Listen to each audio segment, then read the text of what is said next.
So Yeah. welcome back, everybody. This is Night Flight, and today we are talking to Alobar Jones. His website is alobarjones.com. I hope I didn't butcher your name. And yeah, he is an exorcist, and we are going to talk about his experiences, how that came about.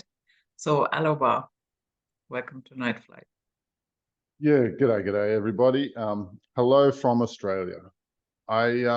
I became an exorcist because I saw an ad in the paper for an exorcist, and I thought that's a job I would like. No, that actually never happened. Like, it's not easy to become an exorcist. There is nothing simple about it because you can't learn exorcism anywhere. There's nobody in the world teaching it. There's almost nothing if that's your problem, you know? And so over the course of 15 years, pretty much reinvented the art of exorcism. And and it sounds like a weird and odd sort of hobby to pursue, but it actually does have practical applications.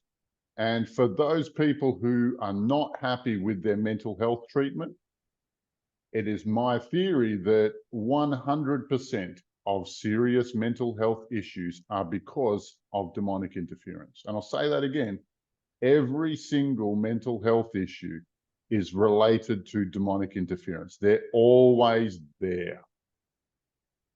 And so what I'm finding is that this is the treatment that really helps people who are lost. For people who have been medicated up to here, who've been washing in and out of psych wards for years, this is the treatment they're actually looking for. This is the technological shift that is actually effective in that arena. Mhm. So, in other words, we know that the Catholic Church has exorcists. And so do they train their people? And if yes, you can only become part of that training if you are a member of the Catholic Church and have a Okay. certain status. Yeah, well, so when Pope John Paul II came into the papacy, I think it was in 82, if I'm guessing right, one of the first things he did was shut down the exorcist order within the Vatican. Like, they kept a coterie of exorcists. They had a unit, a military unit. I don't know what the word is, an order, I think is the word they use in the church, right? They and Pope John Paul II disbanded it immediately. And so the next thing that the Exorcists did was they made a movie out of the worst case they've ever had, right? And that movie is called The Exorcist. Now, the purpose of the movie is to garner support for the reinstatement of all of the exorcists in the church, right? We have this problem, it's needed, and we're the only ones who can deal with it, right? But let's have a look at what happened in the movie, right? Because none of them could handle that demon. And at the end of the movie, like, the lead exorcist, he says, "Okay, demon, jump into me." And then he jumps out the window and commits suicide, right? That is not really a practice that has anything to do with prayer. That is not a successful exorcism in my mind if it kills the exorcist. Their methodology, if I can say it bluntly, totally sucks. Like, if it kills the exorcist, that is nothing you want to learn. Like, what they're doing, what the church does in terms of exorcism, and I have investigated, is just pathetic, really. It's absolutely pathetic. And these guys are supposed to be, you know, the leaders in the art. But I wouldn't want to emulate that sort of outcome in my practice ever. That's not the way I think exorcism should be done at all. Hmm. Yeah, you know, to me, I have to say it's surprising that it works at all with the Catholic Church, because in my book, the Catholic Church is a huge part of the problem. Yeah, well, the theory that I like the best about the Catholic Church is that in 313, Pope Constantine, he decreed that everybody was a Christian, right? And this is a massive about face. This is a 180-degree turn on the concept of, I don't like these pacifist Christians, let's throw them to the lions for entertainment and to teach them a lesson. And so it's really against, and the big problem was that the Christians wouldn't serve in the army, and the armies are what made Rome great. And it was an example that they couldn't tolerate. So for them to turn the entire empire Christian is a little bit loopy, but it does make everybody weak. It does make everybody pacifists, and it makes them rulable, so to speak. It makes them manageable. Rather than each of them being loyal to their own gods, now they are loyal to the priest in Rome.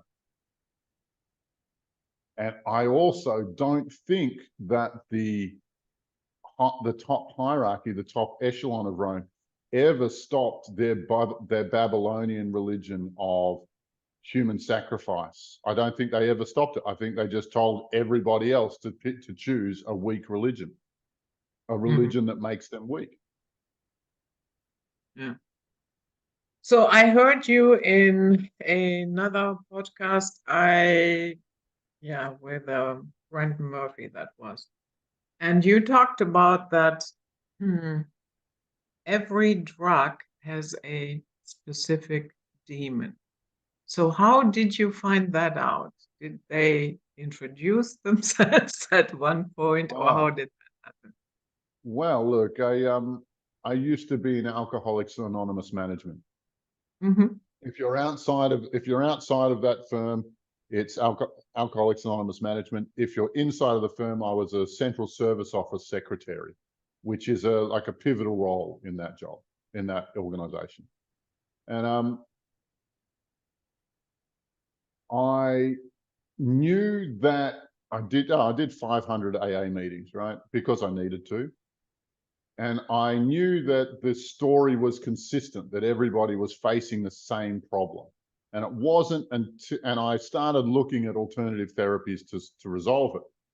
And it wasn't until I started doing, I went through the Buddhists, the Christians, I went through Landmark of all bloody things, and ended up with the hippies. And they actually, the first thing I did was theta healing, and it's an astral travel class.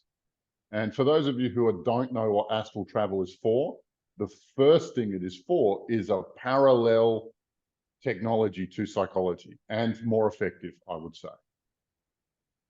Now, the third class that I went to, the third weekend class I went to, they showed us the weakest kind of demons, but didn't tell us how to fix it.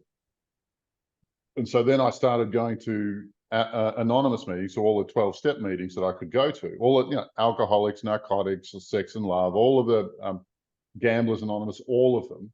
And I would scan all of the people in there, and all of them are covered with these parasite spirits, or they're called negative entities. They're called pain bodies by Eckhart Tolle. They're called Klingons, and they're the weakest form of demon. And I looked at everybody in these different meetings with slightly different afflictions, but the same sort of story coming out of their mouths. And all of them were covered in these parasite spirits. And I thought, there's something going on here. This is worth investigating. This is something I'm going to pursue. And, and that was 12 years ago. So I've been patient with it, to say the least. But one of the things that I do now is, for every alcoholic, that I have discovered that one of the minions of the god of alcohol, and I have a story about him that I'll tell, is in that person, driving them to drink, creating the obsession, creating the impulse on a constant basis. Because when the human drinks, that little spirit gets fueled. That little spirit gets what it wants. And most of that fuel goes upstairs to the principal demon, whose name is Al Ghul. Now, and I will get to all of the other drugs, because all of the other drugs are the same but slightly different. But I can explain the god of alcohol really, really well because he is tracked culturally. And his name in the Islamic world is Al Ghul. So not Al Gore, the ex-presidential candidate. Al Ghul, AL-GHUL, right? And in Spain, where the Christian and Muslim empires met, his name is alcohol. And in English, his name is alcohol. And when people say drinking spirits, they are talking about exactly that spirit, Al Ghul. And if you look at history, the city of London was awash with gin through the 16th and 17th centuries. Like everybody was off their face all the time on gin. And some of the crimes that related to it are hideous and ridiculous. But this is why in London City, you cannot get a beer after 11 p.m. because that place is crazy. Like the way that that place reacts with alcohol is insane. And it's one of Al Ghul's strongholds. But the Muslims know Al Ghul really, really well. They call him the demon of chaos and destruction and rot and fermentation and deterioration and alcohol. And they know his influence and they don't want anything to do with him. And that is why the Muslim religion bans alcohol all across the board, because they know that demon well and they do not want him anywhere near them. This is not to say that the Irish and the Russians don't love that guy. They're really into him. And Oktoberfest, I suppose, in Germany isn't any better. It's kind of like Christmas for alcoholics, isn't it? Yeah. But this kind of demon, I'll go back and you asked about all of the other drugs. This demon is specific to alcohol, but there is the same kind of demon for marijuana and heroin and ice and ecstasy and mushrooms and everything that you can think of. All of them have a matching demon. And ice was created by the craziness of that chemistry. He's a new guy. He's new to the scene. Okay. He's not a natural. Yeah. Okay. I would agree because I have personal experiences living with an alcoholic. And yes, I agree. There comes a point when you definitely have to admit something else is taking over. And what you know as the regular personality is totally blacked out. It's gone. Yet at the same time, I have to notice that, let's say, Uncle Harry is invited to his mom's. They have a big family dinner, and Uncle Harry drinks during the dinner 1 glass of wine, and that's it. I have never experienced that type of situation with people that are really modest drinkers, and not just for the doctor. You know what I mean? Well, look, this is the phenomenon, right? It's and we call it blackout in English, mentales nocturnes in Spanish. I don't know what it is in other languages, but it's that moment, right, where enough alcohol is drunk that it shuts off human perception. Like the human mind cannot operate the human body any longer because there's just too much poison, we'll say, in it. And at that time, that is when the minion of alcohol, that's when that little demon inside them takes over the body. And it's dead. It can't wait to be alive. It can't wait to live and live out its horrible, horrible plans. And so this is when all of the absolute worst behaviors come out. Like is when, and you'll see it because you can see it in their eyes that it's not a human operating that body. It's a something else. And it's this foot soldier demon of the god of alcohol. Now, that's when the worst behaviors happen. That's when all of the fist fights start, the car accidents, half of the people who are murdered are drunk. and half of the murderers, the people doing the murdering, are also drunk. And that is Al Ghul. That's who he is. That he's part of that. He's the motor behind a lot of those situations. It's horrible. It's phenomenal that we accept this in our culture at all. Yeah. But so in other words, you would agree there is a strong connection between the amount and how you are dealing with it, and yeah, crazy behavior, Yeah, look, non-human behavior. it's different for everybody, you know, like some people have a higher tolerance, then there's body weight to think about. And sometimes the demon has a really tight grip and it only takes 2 sherries for that demon to come in and take control Yeah. of the body. It's incredibly variable. But you know, like the key sign that he is there is if you have 2 drinks and you can't stop. Once you've had 2 drinks, you're committed for the rest of the night. You're going to go until either you can't get any more alcohol or you have to sleep. One of the two. Yeah. That's a So, sure sign you have one. yeah. So you also mentioned the same goes for weed, but what about, I mean, weed also has medicinal properties. So Well, look, how, yeah, go well, ahead. look, I'm yet to interview. The god of alcohol, I took it personally. Like I had a personal vendetta against that guy, and and I'll tell that story about how that story completed a little bit further along because it's not answering the question you've asked. But you know, alcohol has its medicinal part as well. The fermentation has medicinal properties and applications. Weed also has some benefits, you know, like and you see people with cerebral palsy, they smoke half a joint and they can operate their body again. It's phenomenal, right? And so in some ways he is the key in the lock to some illnesses. However, like that's not the only application that he has. I mean, I want you to think about teenagers who sit in a basement and play PlayStation for as long as they can and smoke as much weed as they can, you know, and really just zone out of the world and really take 3 steps back and withdraw from planet Earth. And weed helps people do that. That's the energy that weed wants.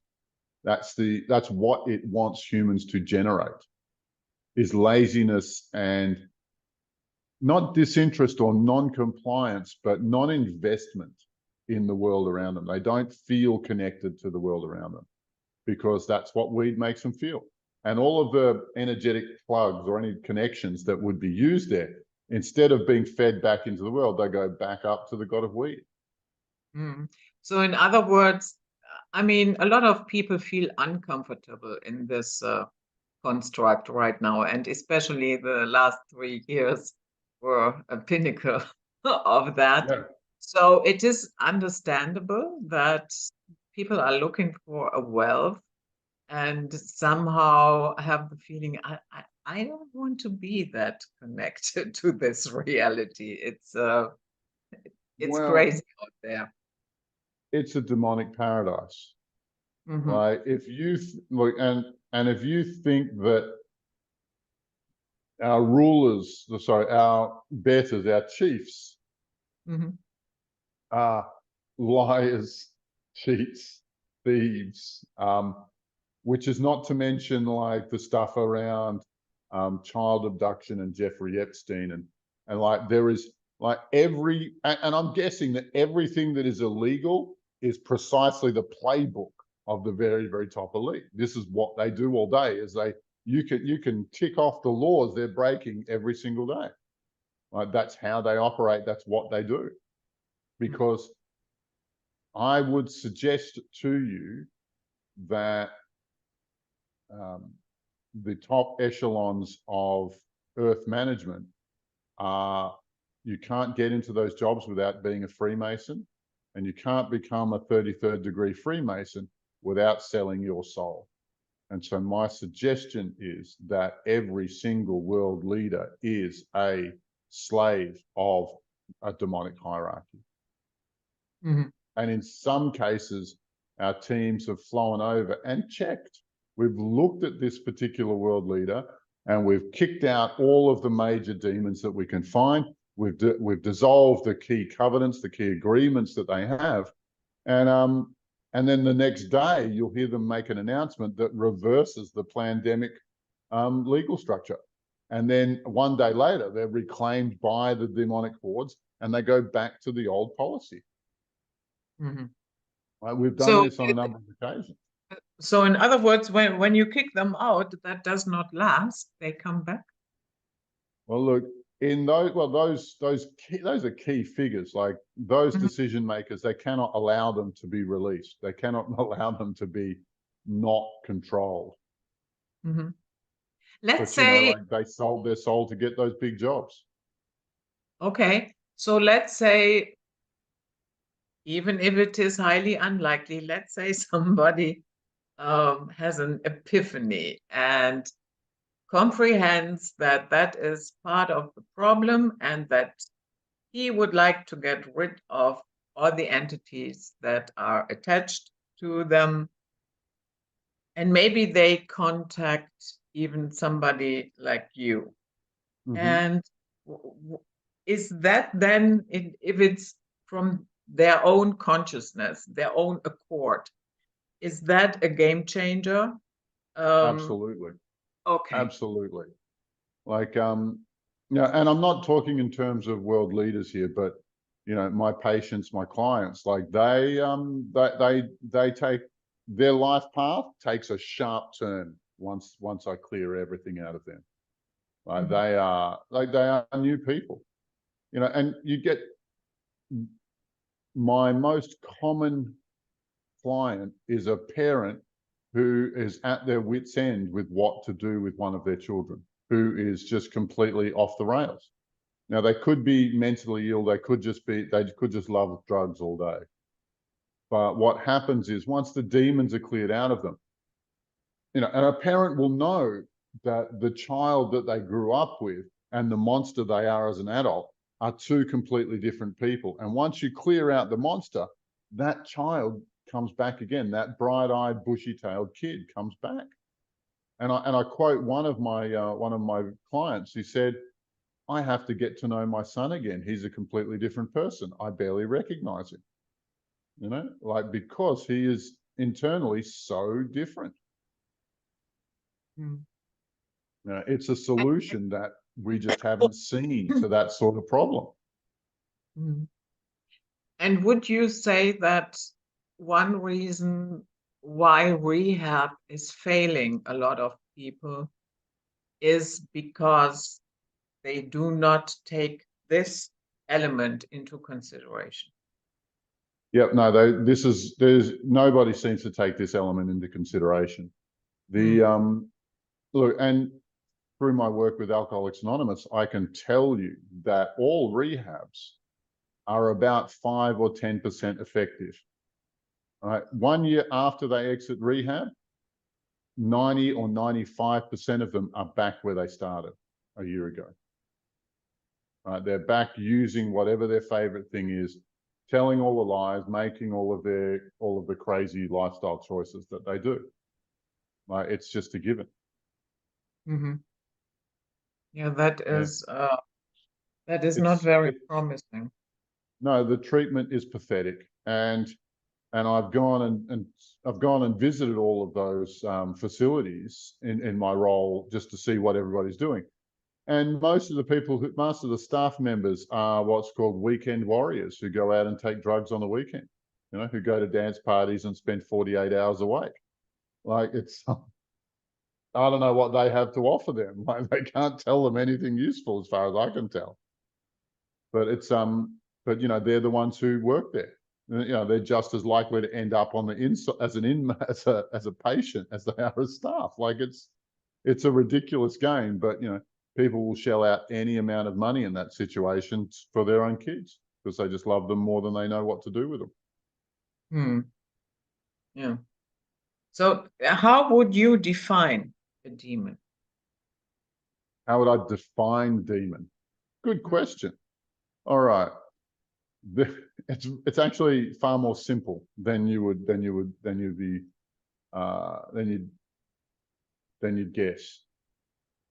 There are, come on, Kitty, come on, out of the camera, Kitty, come on. I know you can't. I know you need the attention, but really not now. Okay.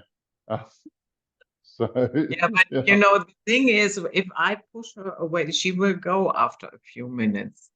As she always does. But the harder I try to push her back, the harder she comes back. The more she wants to be here, right? Yeah. God bless you, So I Kitty. let her roam around here a little bit, and then usually she loses interest and go. All right. Sorry. All right. Well, look, we love you, Kitty, but can we love you later? So yeah, what's the difference between what's my definition of a demon? All right. Now, the research I've been doing actually validates everything somebody called Ashiana Dean said 10 or 20 years ago. Right? Everything that she said is basically right. And our astral travel teams are confirming this through contact time. This is what we are discovering. When we discover everything about demonkind, Ashiana Dean has already described this. And if she's still alive, somebody put me in contact with her, please. Yes, okay. And the story goes a little bit. Her material Sorry. is now on YouTube. The channel is called Voyagers. Maybe that way you can contact her. Yeah, no, it's as it turns out, it's not run by her, it's run by somebody else who's Okay. getting paid for the YouTube views. But I'm reaching out to these people, and I don't, I have been unsuccessful so far. Okay. So if anyone knows her, please put us together. But you see, demons are dead. They are and because they are dead, I'm sorry. Human beings are connected to source. They are connected to the perpetual motion machine that is creation. And the big G, or whatever you want to call him, feeds us. And there's a fountain through our soul, and there's a fountain of energy that comes through the soul. Now, these bad guys cannot actually penetrate the soul. They can't get in there and manipulate it, but they can create an environment around it. And they do so that they can stimulate bad emotions in the human, and those emotions are their favorite food. So can you just give me a second? So no, it's okay. Sorry.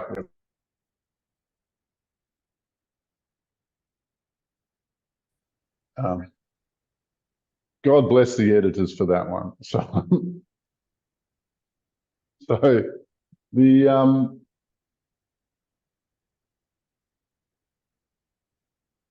Demon disembodied entity. yeah, sorry. And now the only source of fuel that they have is from source, but they are disconnected.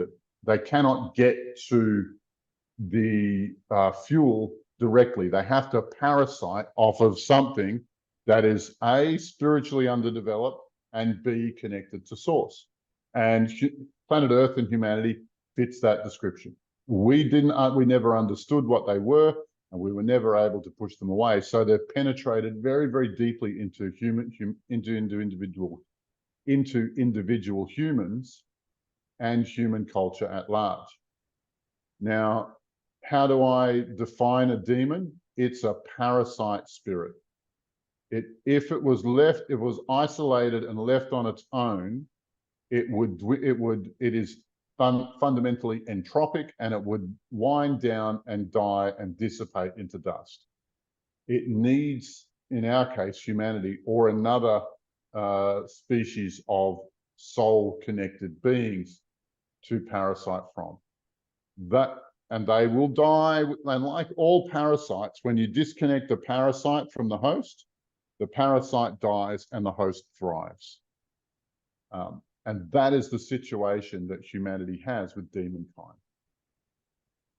Does that So answer your question directly, or was that too long? no, that's perfectly fine.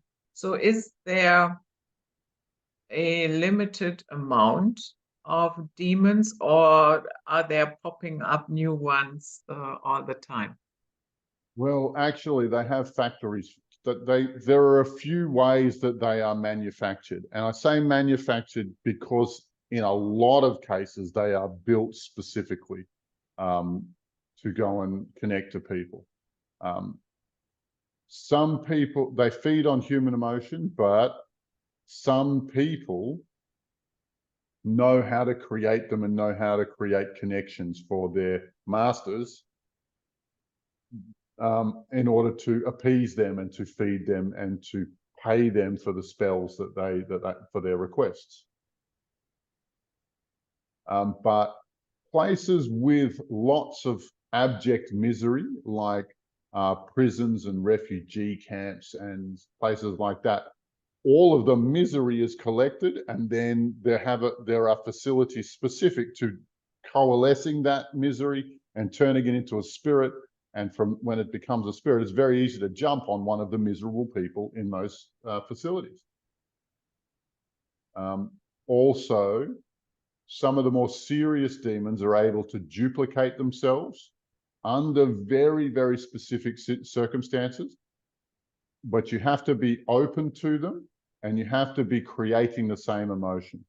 So if somebody's in deep despair, you have to be really willing and open and listening to them. And you also have to be feeling the same emotion. If your body generates despair, then the despair demon will literally duplicate and jump on you as well. This often, now drugs help this because they discombobulate your natural defenses against them. And sex is another way where you're open enough that they can jump across. But it's a very, very specific situation that they occur on.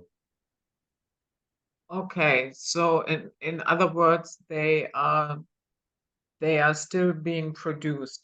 So when you knock them out in the astral realm, do you feel sometimes, like Sisyphus? And Yeah, because look, they are constantly coming more? well, and yeah, I get you. And the price of doing it is too high. I couldn't live with myself knowing just how much suffering occurs because of them. And I couldn't live with myself not doing it. When there was a time where I would just ride around on trains all through the city, just back and forth, wherever.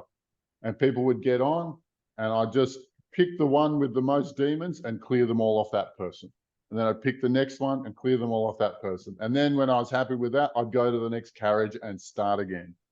And everybody's day, everybody had a better day. Everybody's life was somehow improved. They're not going to go, if they have like an anger demon, they're not going to go home and start yelling because the stimulus isn't there. And so I think it helped a lot of people. And it was just, for me, it was just target practice because I wanted to become very, very good at this. I've seen exactly how much change occurs in people when you do this well. And I actually have a video of it on my YouTube channel, Alobar Jones. It's a perfect example, and the results are very, very expectable. And the girl is ecstatic for the first time in years. And, she's a completely new person. You can see it in her face. It's wonderful. Hmm. So would you say depression is also part of it? Absolutely. Absolutely. Like, for those of you who know the book Power versus Force, and you may not want to read the whole book, but there's that scale of emotions that everything that under 200 is a degenerative emotion. So shame, remorse, sadness, regret, etc., etc. All of those are entropic. you will leak energy into those feelings. They don't create anything, they do the opposite. And there is a specific demon for every single emotion like that. Mm-hmm. So there's one for despair, there's one for sadness, there's one for regret, there's one for hopelessness, there's one for anger, etc., etc., etc. Yeah. So we are bathing in a demon soup. They love it. They've never had it so good ever. You know, our population is burgeoning, and nobody is policing this. This, in fact, the opposite. You know, like guys like me are ridiculed as weirdos when I'm helping as much as anybody could be. Mm.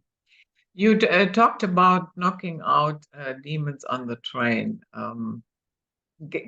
Are you willing to elaborate a little bit? So how do I have to envision that? All right, so I'd be sitting on the train, and people who are on public transport are not the richest people. They're not the most functional people. They're people who are living lives that have an element of less than awesomeness. And so I would scan these people on the train, and I would see that one, that one, that one, that one, and that one. Great. And I got it down that for some of them, it takes just a few seconds and they're disintegrated. And so I would just concentrate on shooting that one, and then I'd shoot that one, and then I'd shoot that one, and that one, and that one. And then after a long sleep, I imagine that person, I've never spoke to any of them, and I imagine that their life would improve because without the emotional parasites that they've got. Mm. And when you say shooting, you mean mentally? Yes, sorry. Sorry, I would astral travel over to this person and do my thing and disintegrate the demon. Like there are no firearms involved, if that answers the question. Yeah, That would be a really different train ride if some weird. Yeah, okay. oh, there's that guy again. In a minute, he starts shooting. Oh, look, some demons panic when they see me, and I'm at a point where I can interview demons. Like I can call the demons, and they'll speak out the person's mouth, just like a channeling of these guys. And they all hate my guts. Apparently, my name has been passed around demonkind, and everybody knows who I am because I'm one of the very small number of people who successfully kills them every time I meet them. Like, and they regard me somewhere between an annoyance and a genuine threat to their Mm. whole organization. It's quite entertaining. Mm. You know, in pop culture, usually demons is something that has to be feared, and they are so powerful and mighty. But actually, that is just my personal take on it. Because Well, look, of and their they do, parasitic nature, I find them rather pathetic. and you understand it. They are pathetic. Hollywood has put a lot of time and effort into the public relations image of demonkind. When actually, if you talk to them, if you met them, like they are ridiculous. They are absolutely pathetic and childish, and they're morons. Like I can't say it clearly enough how just if you met them as a person, you would want to slap them immediately.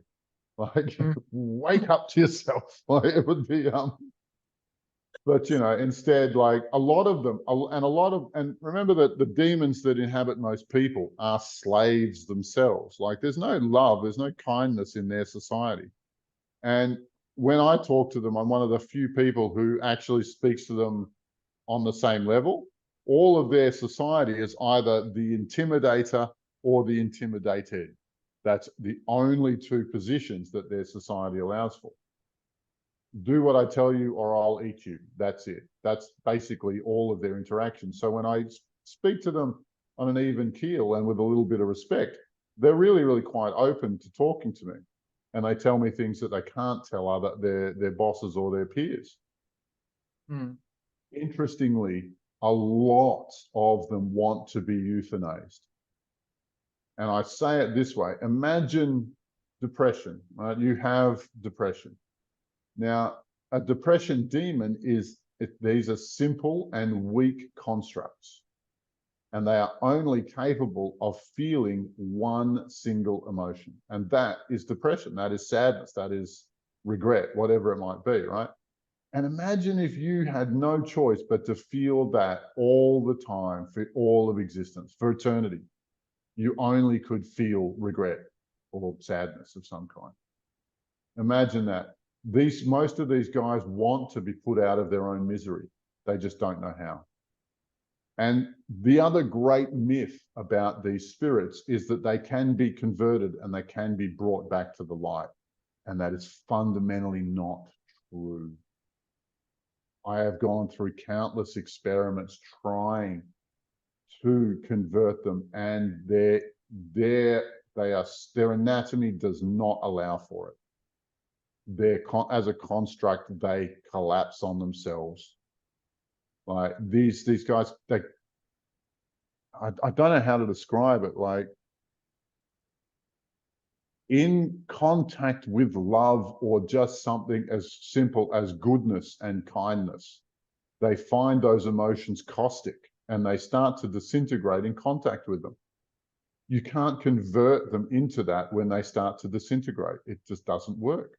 And we've tried endless experiments, all with the same result. It's hopeless. We are just better to exterminate them for our good and theirs too. Yeah, so they are afraid of their misery and their pathetic existence. Their eternity of misery, yeah. Yeah. My question to you, Judith, is how did you get interested in this topic? I've seen your channel and you interview like very, very knowledgeable people on this topic. So how did you get into it? Yeah. Okay, I have to elaborate a little bit. When I was a little child, Mm-hmm. and I'm talking here 3 or 4 years old, Mm-hmm. I always had the feeling everything here is wrong. Everything is upside down. I couldn't exactly put my finger on it. Mm-hmm. I had a few experiences. I give you a quick one. My parents had magazines in the house. So at that stage, I wasn't able to read, but I had a look at the images in it. And during that time, there was a big war between Nigeria and Biafra. And Biafra, you had the photos of the kids with the hunger bellies and so on and so forth. So I saw these images. A couple of pages later, I saw huge trucks loaded with oranges and smashing them into the ocean. And then I took my magazine and I marched to my mother and I demanded answers. Yeah, totally. So first of all, I wanted to know what about these children with the big bellies, and my mother explained to me, yeah, well, they are going hungry, and that if you do that for a longer time, that is the result of it. And then I showed her the image with the oranges being destroyed. And she said, yeah, well, people are doing that so that the prices do not go down.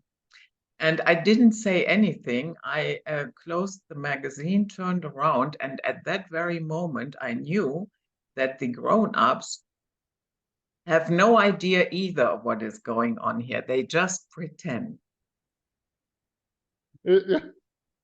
I don't meet that many grown-ups. I really don't. Like, there's not that many out there. Like people who get this, what's going on here. There's just not many. There's not that many at all. And like people who are out there trying to solve the problem. But this doesn't directly lead to demons. Like, how did that become the answer No, that you were but looking I for? always felt a little bit estranged here, and I think that was what ultimately led to that path. to, you know, I like when people analyze the 3D world, what's going on in politics and what is here and what is there. That is all good and fine. That is not my subject, because there is a layer underneath or above, see it as you like. There is another layer that is ruling this entire construct, and that is my interest. There are enough people out there who analyze and pull the To 3D do reality. political analysis. There's tons of them. There's no shortage whatsoever. Yeah, yeah. And but very early on, I had a strong feeling that here is something fundamentally wrong.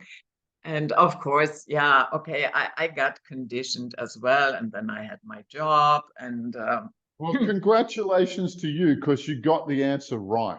Like, this is the big, big question. What's going on here? What's the missing piece of this puzzle? And you got the answer right. Once you add the element of demons into global management or global mismanagement might be a better word for it, everything makes sense. Everything makes sense. Like, they find the most horrible people, the worst people. Like, they take them to Epstein Island, they photograph them doing terrible things so that they can blackmail them forever, and then give them a fantastic, powerful job. So they'll do exactly what they're told. And they probably keep supplying them with little kids. Like, it's boggling that those are the people that we find to manage our world, that is the system that we use. It is dumbfounding. And the only way to describe that is demonic. The only way to describe it. Speaking on international politics, there is an issue. And I think it's safe to say that our world is undergoing change, and that you and I are this conversation is just the tip of the iceberg. We are the pointy part of the spear. Right? And it's moving forward very, very quickly. I expect that demonkind will be exterminated. I genuinely tell you, 50% at my hand, because I manage teams of people, very, very talented mystics, specifically to do just that. That's the target, that's the goal, that's the point. We can exterminate them and get them off our planet. There's a chance that our world will become sane. That will start doing sane things. And people will, wars could be ended if, there's enough sane people who would rather make an agreement or some kind of treaty than watch all of their young men kill each other. Like, there's got to be a better way than doing that. But there is an element that nobody is talking about, and it's the reason that everything is upside down. And I'm going to go to secrecy. I'm going to say something about secrecy. Now, the reason why everybody remembers in 2001 how the planes crashed into the towers on September 11. What happened on September 10? Donald Rumsfeld was dragged into Congress, and he was forced to explain that 2.3 trillion had disappeared into his military, and he was asked to explain where it all went. Next day, nobody talked about it. Yeah. So, and they're willing to do that in order to maintain the secrecy of where the money goes. And so you have a theorist called Richard Dolan, who is fantastic theory on ufology. And he says there's something called a breakaway civilization, in that, like, planet Earth has undergone, almost 80 years without war. Almost 80 years. And everybody's been employed and everybody's worked hard. But where is the wealth? Where is the mega abundance that comes from 80 years of peace, and where we're growing where we are more productive per unit of labor than ever before. Where is it all? And the answer that he suggests is that this Earth civilization is supplying a star-faring civilization, a secret space program. And how much does a secret space program cost?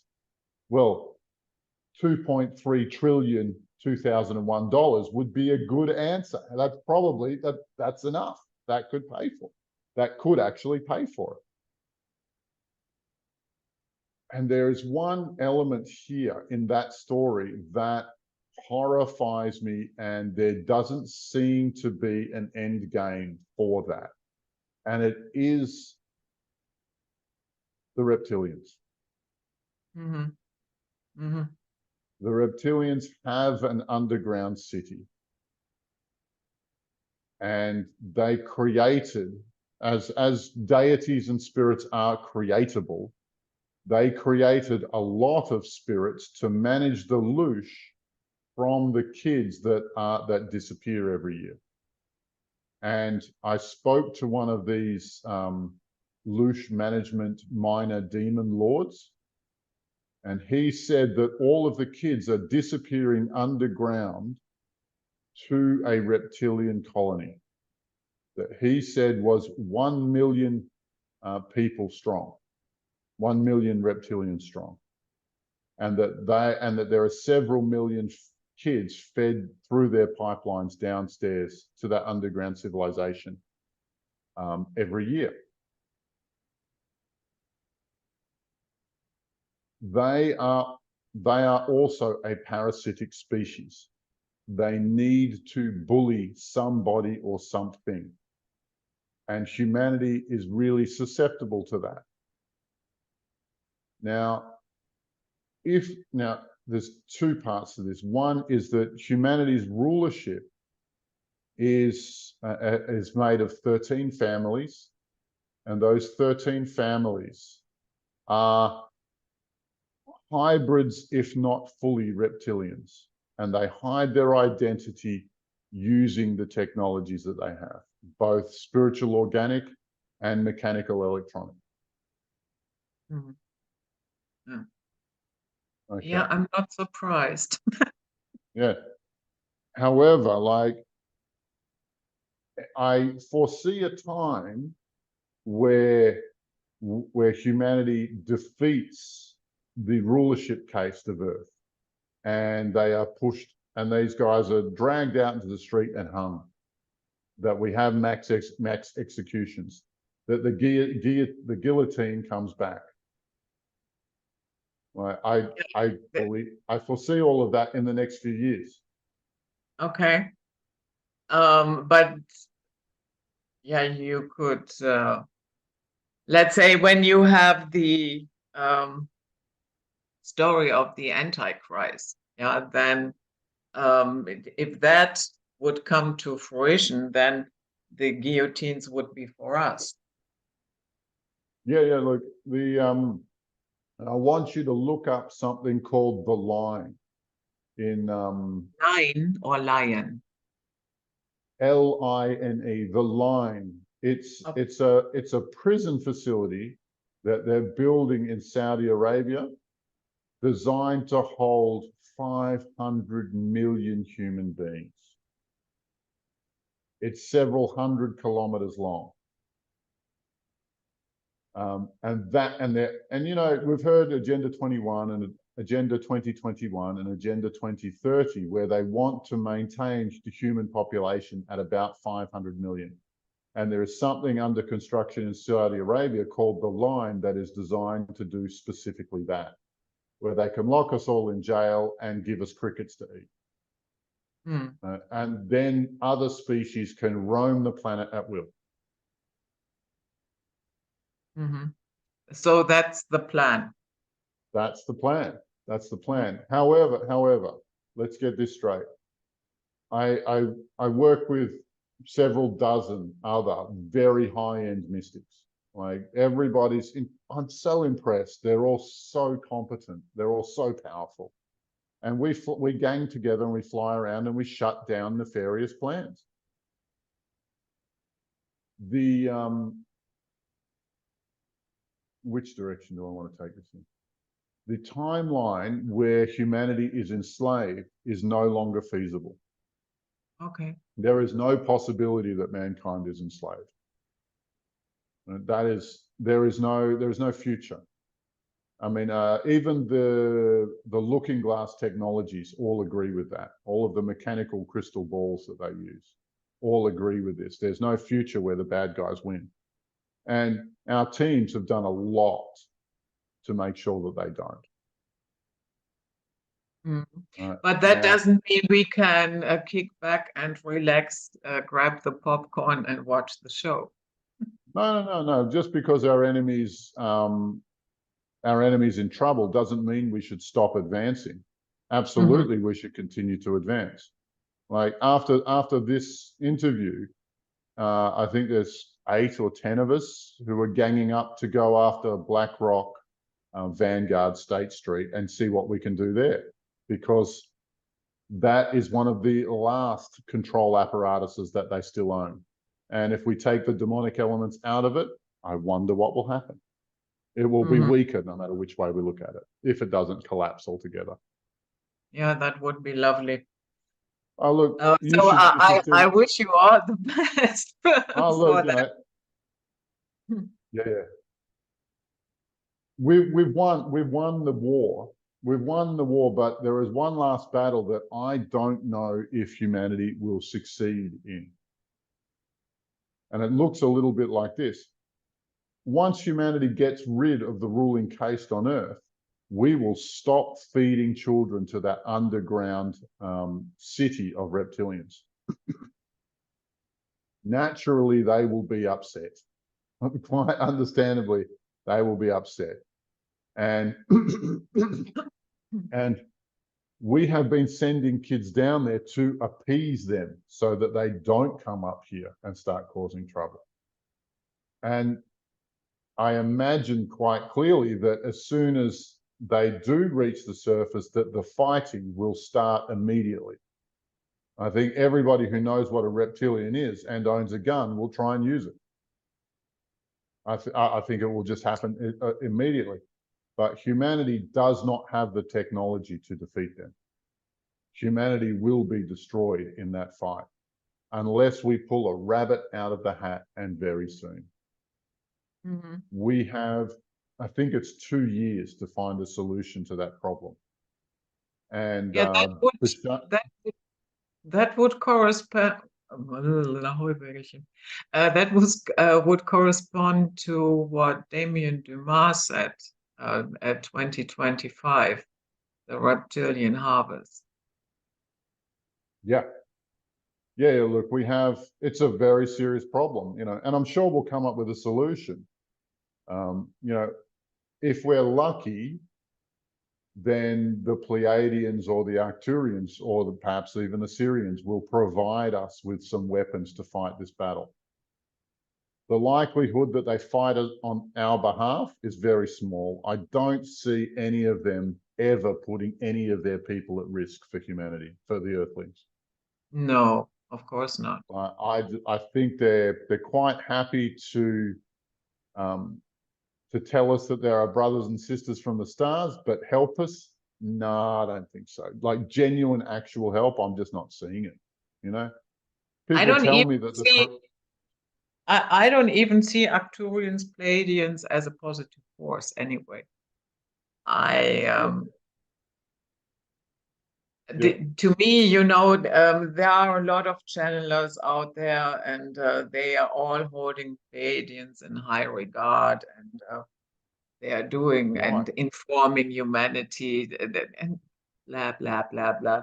Yeah, so no, that is not my take on it.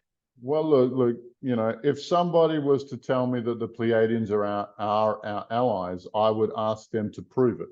What have they done for us? Because I don't see anything they've done. Right now, like the mainstream spiritual movement is obsessed with these med beds that, you know, the Pleiadians are offering us. That's not what we need. Yeah. We want fucking space age. Sorry, I didn't mean to cuss. We want space age weapons so we can go and destroy that city of reptilians. We need something that will defeat them. Med beds, if they were really, really good, if they were really, really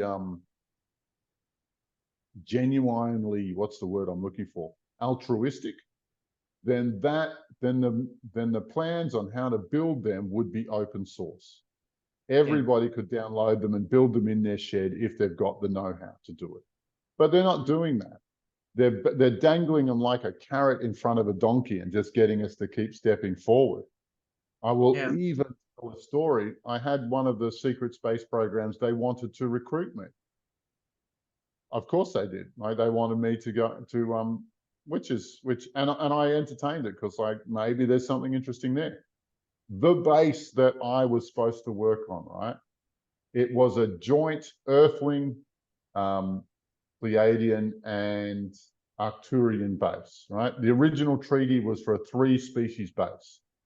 Once they got the permission to build a base underground, then they renegotiated, then they renegotiated, then they renegotiated, then they renegotiated. And in the end, the Pleiadians and the Arcturians get to have a base underground, and the humans are allowed on the surface to defend their base. Like, that's not helping humanity. Humanity doesn't get anything out of that. We just sold our real estate for I don't know what. What did we get out of that?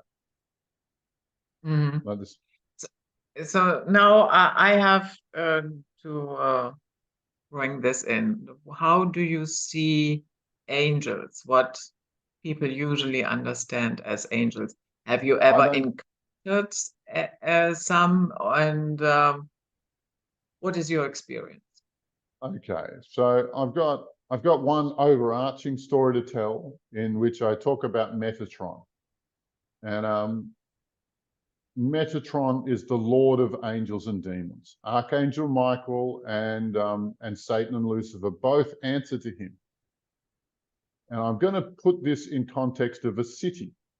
The police force, the police commissioner is Archangel Michael, and the crime bosses are Lucifer and Satan. Would you want to live in that city if both of those organizations answer to the same boss? Right? Do you trust the police in that situation? Of course not. Of course you don't. Yeah. They'll And of never course, actually Metatron comes stop the with a bad cube. guys. What's that? And Metatron, of course, comes with a cube. You know that thing. Yeah. Well, yeah, black cube technology. I actually talk about it in one of my YouTube videos, and I actually talk about the source of all evil and what we do about it. And the black cube technologies are in there. The underpinnings of the Matrix, what demon lords are all interested in. It's all in a video of mine called "The Absolute Solution to All the Craziness on Earth," and it actually talks a lot about how Ashiana Dean, what we call the mirror dimensions, and what Ashiana Dean calls the Wiesadek matrix, and how it's punched a hole in space-time to be here. It doesn't belong, and that the facility at CERN exists to study and expand the hole in space-time that Metatron has punched around Earth. That video, it's only 45 minutes, but it explains a lot. I'm just signposting it here. But if you liked Ashiana Dean, you will love that video.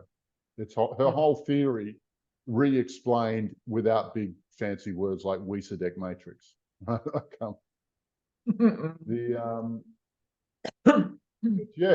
guy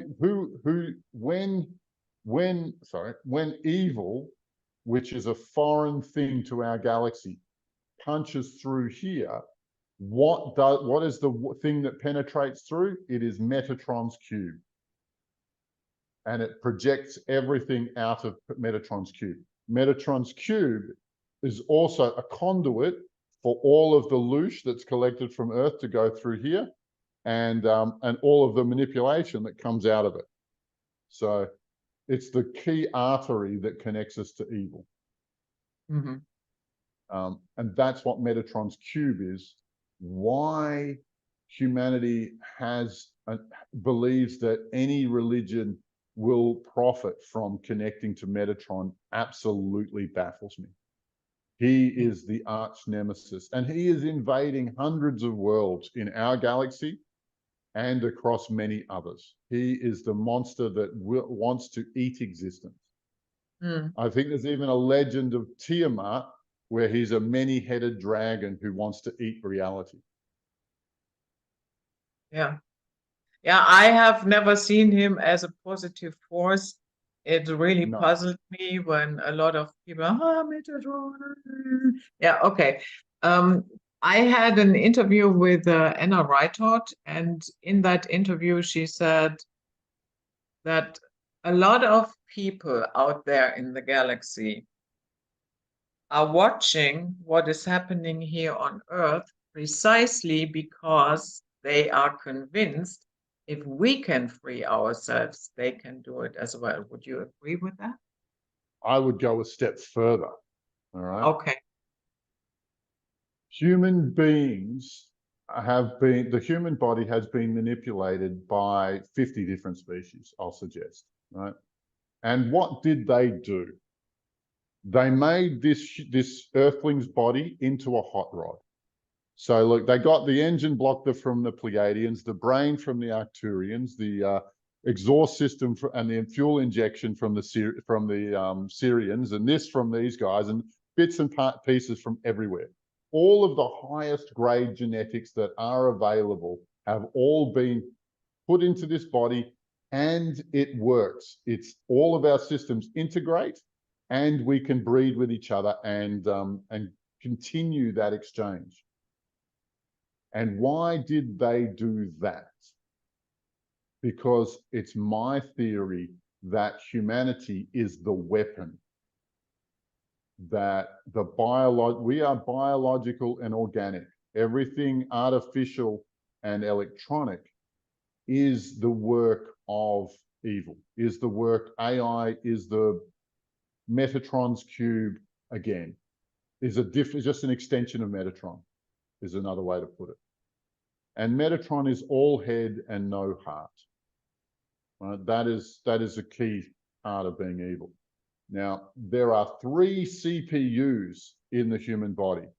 The Arcturians just have a head, the Pleiadians just have a heart, and I don't even know where the gut instinct comes from. But some other species just uses that raw animal gut instinct. And those 3 CPUs are what make us powerful. We can integrate we can go head to head against the AI or evil or whatever you want to call it, or Metatron. And we can match him there. This brain is powerful enough to do that. But we have a brain that they can't touch, and that's the heart. And that motivates us. The heart is the part of us that they cannot touch. They can never break the human heart.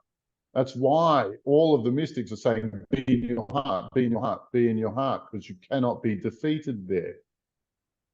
You cannot be hurt there. Once you get into your head, it's feasible, but you don't want to be the kind of person who's all heart and no head. You'll be homeless faster than you can say, but I just wanted to help everybody. Right? It's that our world is not going to be kind to you in that situation, right? And the third one is the third brain, if we needed one, is gut instinct. We have something called a solar plexus. Now, a plexus is an insect brain. Insects don't have enough space in there to have a real brain, so they have all these bundles of nerve endings that all crisscross over each other, and it forms a primitive computer.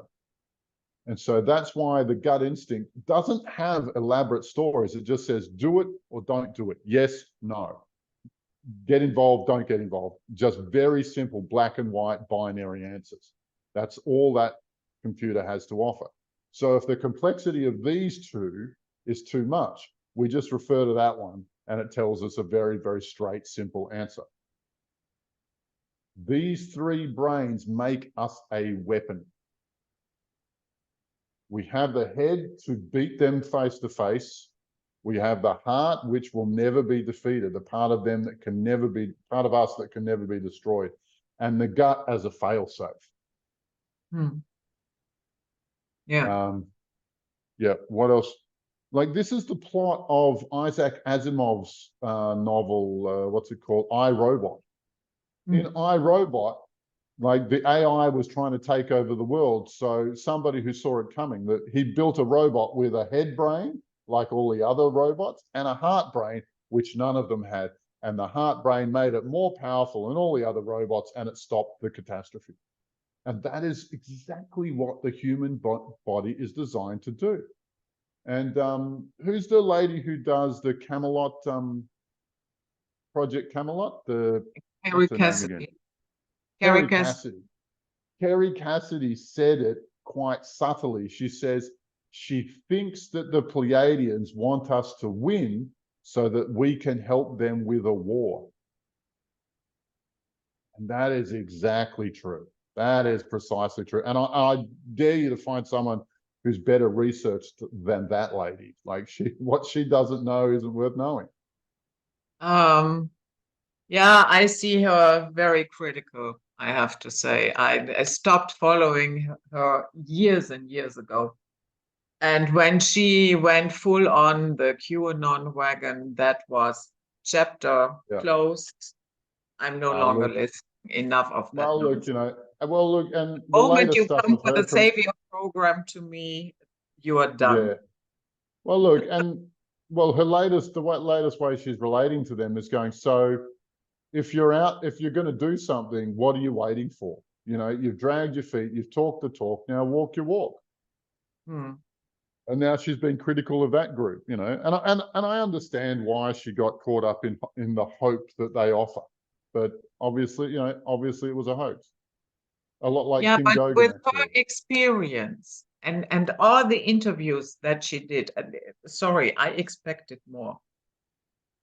Yeah, I yeah, agreed. expected more discernment. That is just my point of view.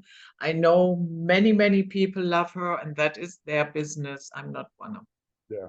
Well, I quote her on that because she's probably them. interviewed more secret space program defectors than anybody, you know. Yeah. She's spoken to So more of how those. when you guys go out and what you are planning later on today, so how does that translate into 3D here? Well, look, and I'll talk about the first and the second Hermetic law, right?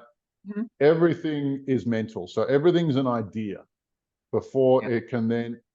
So, and the Buddhists say something very similar. You know, everything's an idea before it can become physical. And then you have the second Hermetic law, which is as above, so below. So once you complete the idea in the higher planes, then you can push it down into the 3D. Well, you know, what we do is we literally go and destroy the idea and kill all of the beings who are involved in it, all of the non-physical spirits who are involved in its construction, defense, implementation, everything. And not just the idea. We then follow we then find the portals where the boss lives, and we follow the wormholes to their dimensions, and we kill them and destroy all of that infrastructure, and we follow it as high as we can go, because all of them have to go. There's no room for any of it.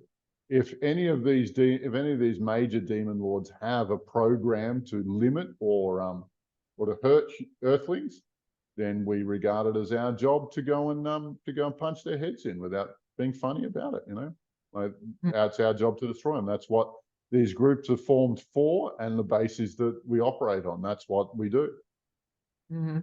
I train people in to this level of operation as well. It takes my Yeah. trainings take about a year before you get to that, before you're flying missions with us. Yeah. And so a year. And what else does that training entail? I just teach you how to astral travel. I'll teach you what's under the hood of most of the religions. You know, every religion was started by a very competent astral traveler, and then and I'll show you what's in Hinduism, what's in Judaism, what's in Islam, what ancestor worship's about, like all of the different religions, and like a mechanic, I'll show you what the motor is and what's under the hood. Hmm.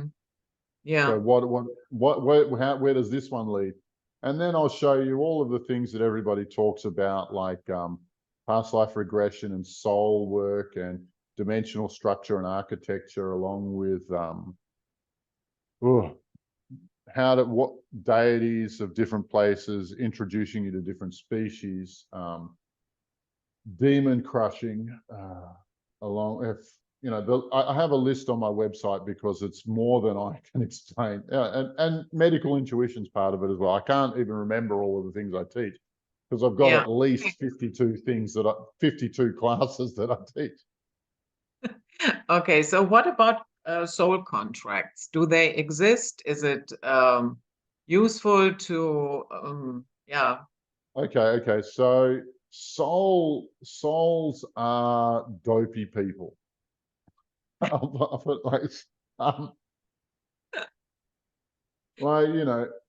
We've got a client right now, and we've taken all the demons out of him at least 6 times. But his soul wants to explore what it would be like to be abused by dozens of demons, right? And so it's kind of like a Stockholm syndrome. Well, because he's dopey. The souls are dopey. Like they're not think the way we do. They're very, very simple and innocent creatures.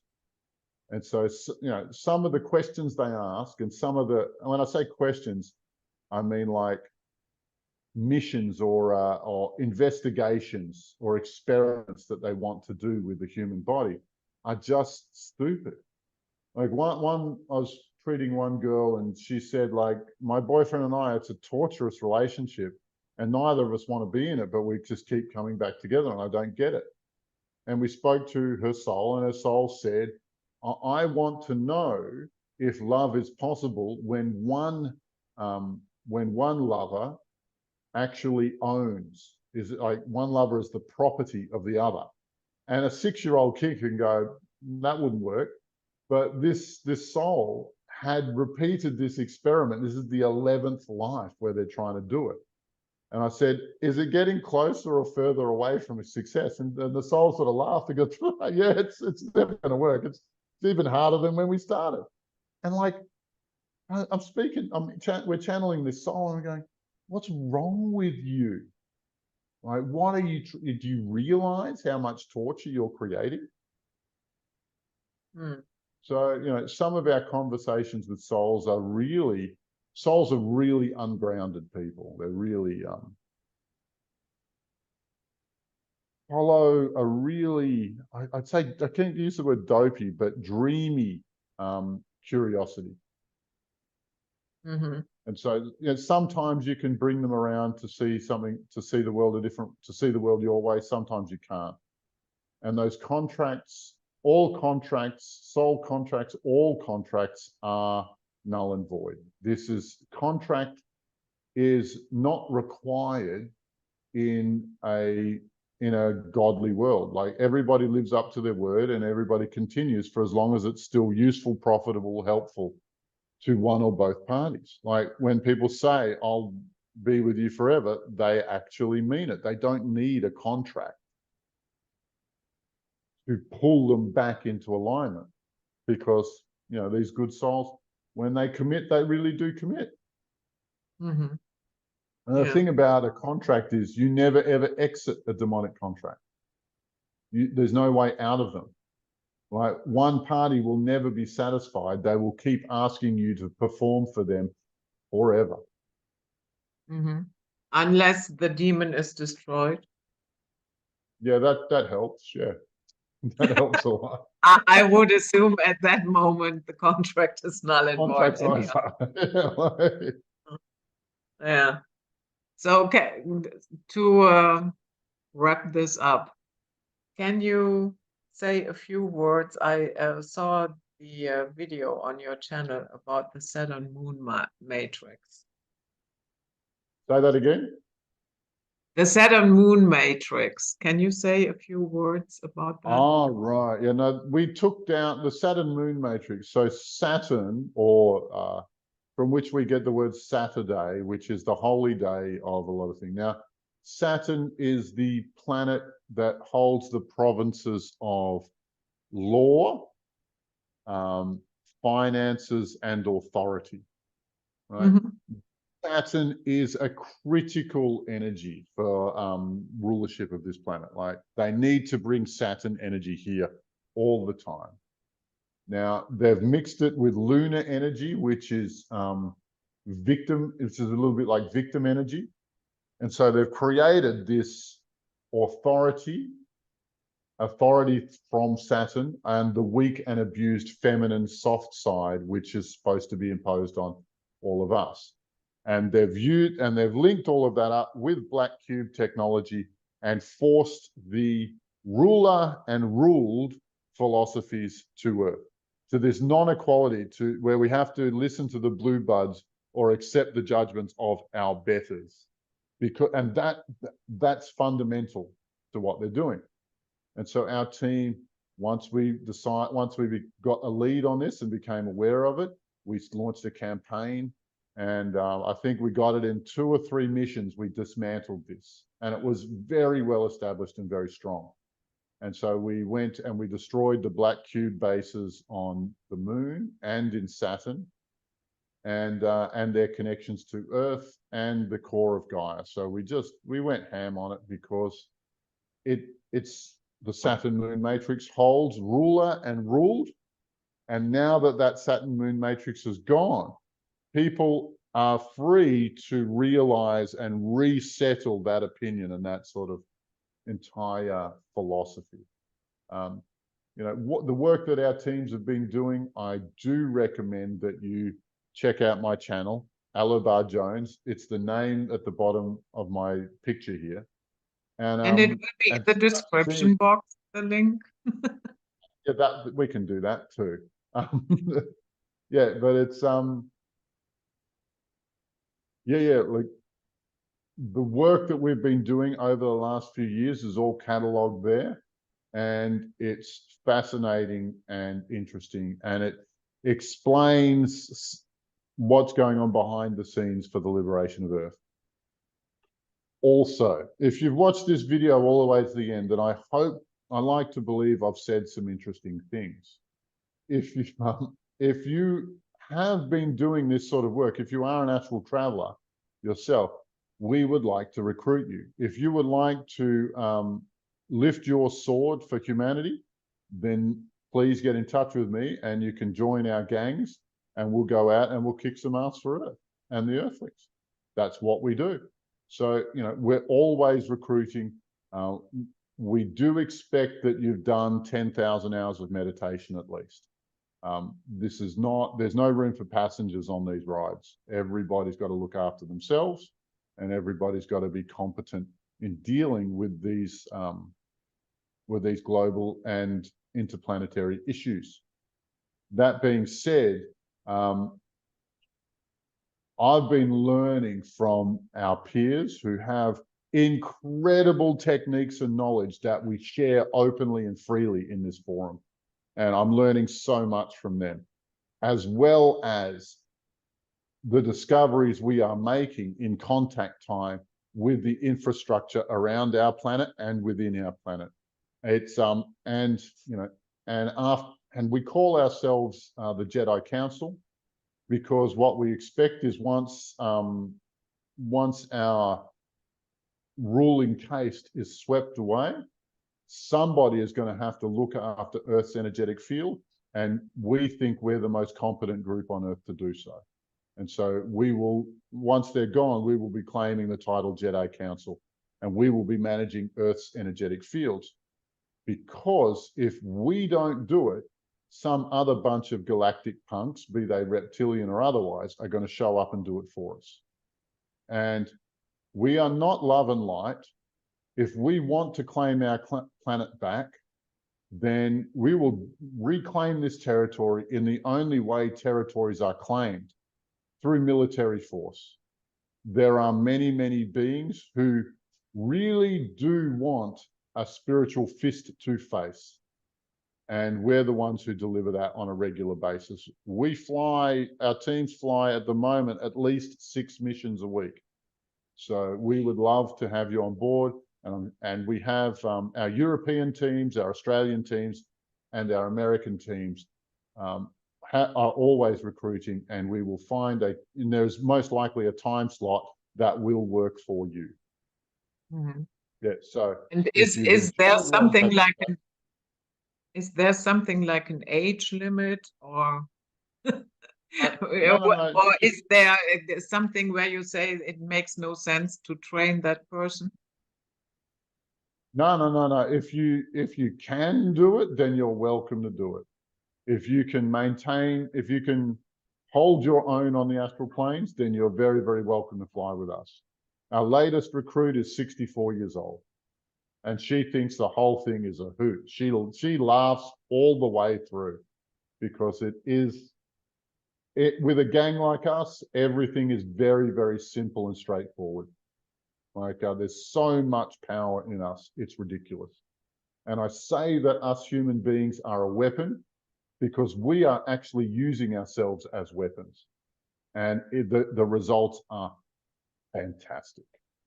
But you know, everything I do, it's on my YouTube channel. Well, not, I can't even keep up. I can't even make videos about half the missions we do. But by all means, get on there, watch them, because I guarantee you'll be entertained. I do have to make a plug for my business and say, if you or a loved one you know suffers from serious mental health issues, and you would like an assessment of how serious it is and what we can do about it, please get in touch, because I do get results that nobody else gets. Yeah, excellent, Find excellent. me.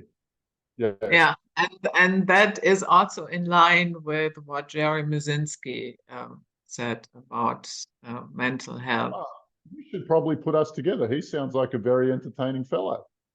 Yeah, I have a couple of interviews with him on my channel. He worked for more than 30 years in one of the biggest prisons and in the mental health hospital. And he was the one who noticed that it cannot be all hallucinations. He worked predominantly with so-called schizophrenics, and then Yeah. it dawned on him that this is a case of possession. Well, look, you know, all of the possessions all talk about spiritual mumbo jumbo. Hmm.